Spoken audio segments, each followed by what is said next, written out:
A very good afternoon. On behalf of India FinTech Forum, we have with us Jaya Vaidyanathan, CEO of BCT Digital.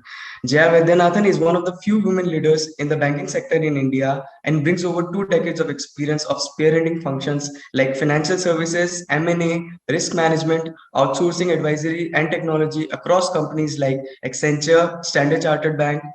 Jaya built a successful Make in India product suite in credit and operational space. Hello, ma'am. Welcome to FinTech Leadership Series. Thank you very much. It's a pleasure talking to you today. Thank you, ma'am. So first of all, talking about the company, we'd like to know how does BCT Digital identify gaps and build solutions that are both specifically suited to India? So Vishak, maybe I'll talk to you a little bit about how do you identify gaps in the industry, not served by the prominent players in the risk sector as a whole.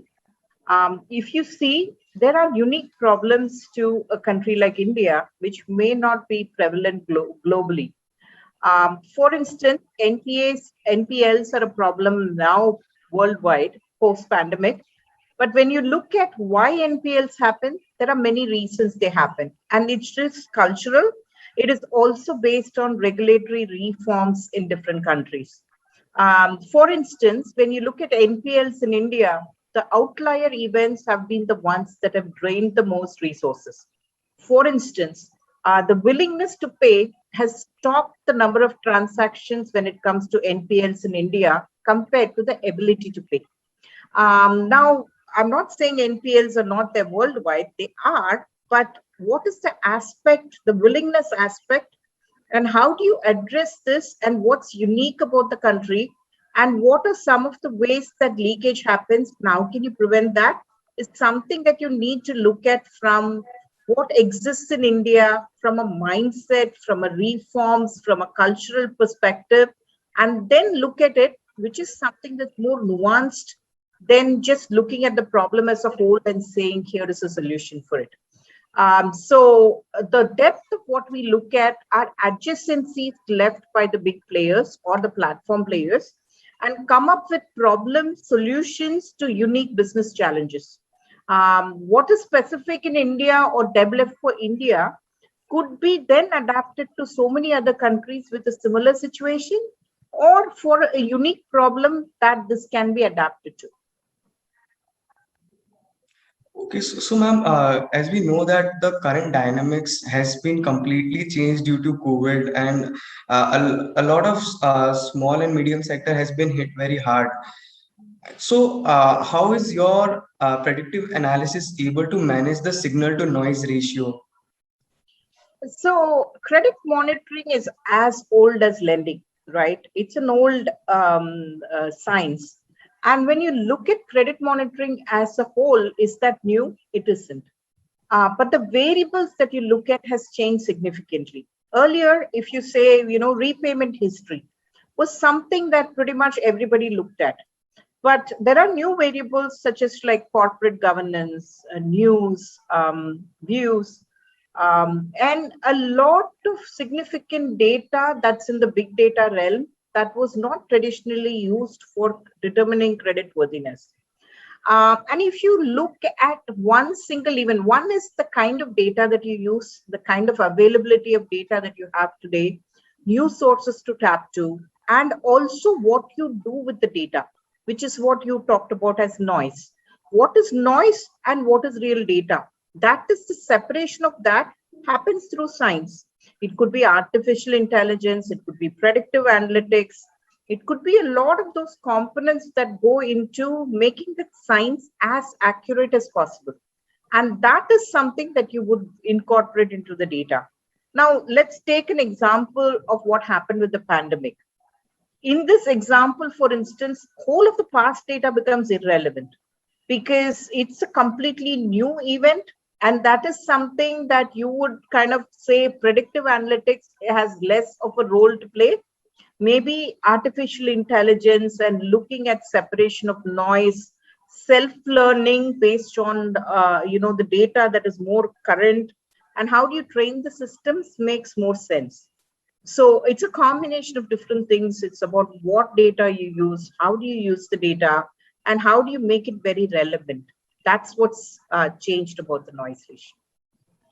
So, ma'am, as we know that lending or credit is very important for a country's growth, and we have seen that India's private lending is not as much as in comparison to developed countries like USA or China per se. So, how can the bank increase the credit growth given they have the risk of NPA as well?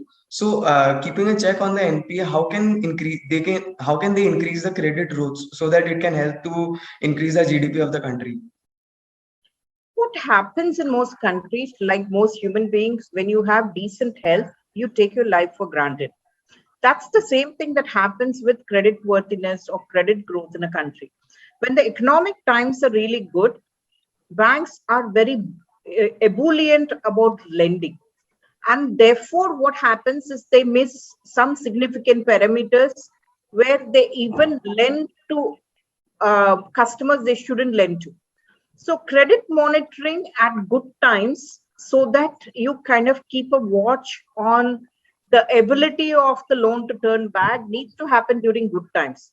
During bad times, banks don't have money or they're scared to lend or the NPS is high and credit cannot grow during that time.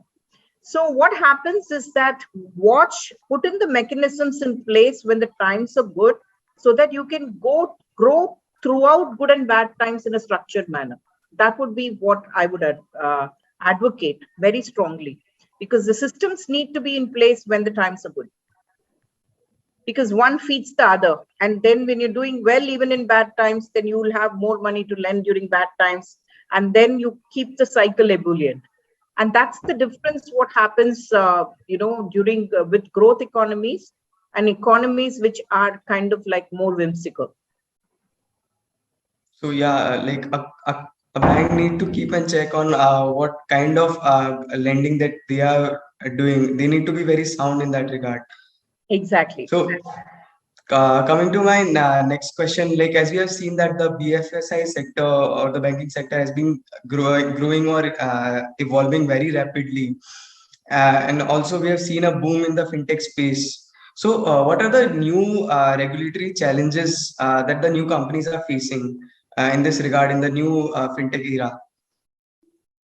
I would come up with a lot of different themes. Maybe I'll pick on two to do a deep dive, because there are lot of new regulatory changes that are coming throughout, from regulations around cryptocurrency to regulations around lending to regulations around data to regulations around cloud. So there is a number of things that are happening, and it's a highly regulated industry, and rightly so.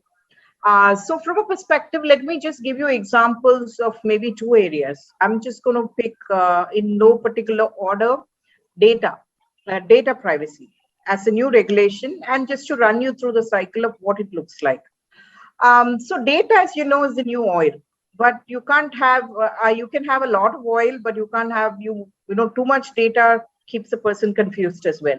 It's more about what kinds of data can you tap on. Do banks want their customers' data to be relevant to others? What kind of data, can be private? What needs to be personal? Changes from country to country. That makes it hard even for a fintech player to kind of create multiple versions of the same software, because data privacy rules are very different across geographies. Now, for instance, there are reasons why there are certain advancements made in certain countries versus others.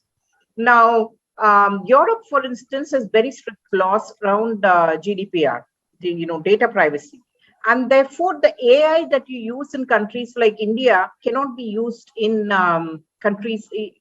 many countries in Europe, which makes the advancement in the use of AI more applicable to a country like India, where there's not that much of either knowledge or regulate, and therefore regulation around the data privacy rule. So it's different strokes for different folks, as we call it, and different countries and the adaptations that you need to make around data privacy rules to Second is probably I would kind of pick on cloud adoption. Now we saw just a couple of days ago, Facebook, WhatsApp, everything was down, right? And they were debating on whether the culprit is the cloud or the data is there, what's happening to it, whole bunch of things around it. So cloud adoption, for instance, India has been very, very slow to cloud adoption, especially with public sector banks saying maybe that's not the way to kind of look at it. If you look at cloud adoption strictly, it just makes sense because it takes less time to go up. It takes less time in terms of a lot of legacy. You can be open to having an ecosystem of multiple players coming onto a platform. But at the same time, there are kind of issues around it. If you look at cloud, you could also say that, a bank, for instance, you put your valuables in a bank locker. You say it's not at home, so I'm worried about it, but there's a lot of structure around it. So I think even around cloud adoption, the governance, the principles, how do you kind of make sure the data is secure and transparencies around it and pricing equations around it, all of that kind of is going to make a big difference. So I'm just picking on two ones to do a deep dive, but I did mention a lot of regulations coming up. Also, ma'am, as we are seeing that more and more companies are focusing on lending to individual or small scale players, and they are moving sort of out of the big private corporate setups, and they are trying to move to lend to individuals who have a good amount of cash with them. So, what are the risks that you see is involved when it comes to lending to individuals? See, there are different, different sectors catering to different people, right? So if you look at the large public sector banks, then there are banks that are focused on corporate lending. There are banks that are focused on retail lending. Then you have the private sector banks with discrete focus. Then you have banks that say, I do only housing loans. Then you have the non-banking financial services whose motive is quite different, which is more SME, micro segment focused, financial inclusion based. So it's not one answer for all of them. So there are different folks that focus on certain areas and their services become more exclusive to a particular segment. But in general, sending it to a particular individual is supposed to be less risky than giving it to a larger corporate. And the reason is it's more when the credit growth is good, then you kind of lend to a lot of corporates. There's a lot of development. There's a lot of economic empowerment. There's a lot of investment in infrastructure projects and things like that. And when it is more in terms of slow growth area, you make less number of loans of smaller quantum, then your probability of default becomes less. So all banks operate on the principle of, your probability of default and your time taken for default. So that the prediction changes according to the time, and that would determine certain areas. Again, coming back to even if you say retail segment or certain individuals, right? Even if you look at the corporate, I know you asked a question for why retail, and I kind of answered that. But even in terms of corporate, all growth is not the same. We've seen that economic recovery is K-shaped now, which is more like certain sectors are less risky than certain other sectors. So it is all a question of how do you manage your risk. And the risk is best managed in a particular pattern if you have expertise in a particular sector or in a particular, make less quantum of loans and therefore you get paid, faster. So more to less, less amount to more number of people is considered to be less risky in an economy like this compared to, lending more to less number of individuals. And that's the compromise that you play. And talking about the NPA levels again. So as we know that there are over 28 asset reconstruction companies registered with the Reserve Bank of India. So how do you think that can these these ARCs can help in recovery of these NPAs? So the very concept of setup of ARC is to say that, banks kind of say that our core competence is, for instance, credit growth or lending. But when things go back, you give it to a specialized company that takes the loan and tries to get more value out of that bad loan, and the recovery becomes better because they bring in certain expertise to turn around the sector or turn around the company and sell it for more than what it was worth, which is the essential the basis of it. But you may ask a question, when there are 28 ARCs, why now an NARCL, and how are they going to do better? What was wrong with the traditional ARCs, and what is this going to fix? If I may, I'm just elaborating a little bit on your question. So the principle was ARC was, bring in your expertise, turn around the company, try to get more value from whatever it is, and then come back to it. But the traditional ARCs were kind of owned by public sector banks, and chairman of public sector banks change more often than IPL captains these days. So there is no one person that owns that. Plus, there is also a question of transparency around pricing, and that kind of prevents a lot better recovery of the asset.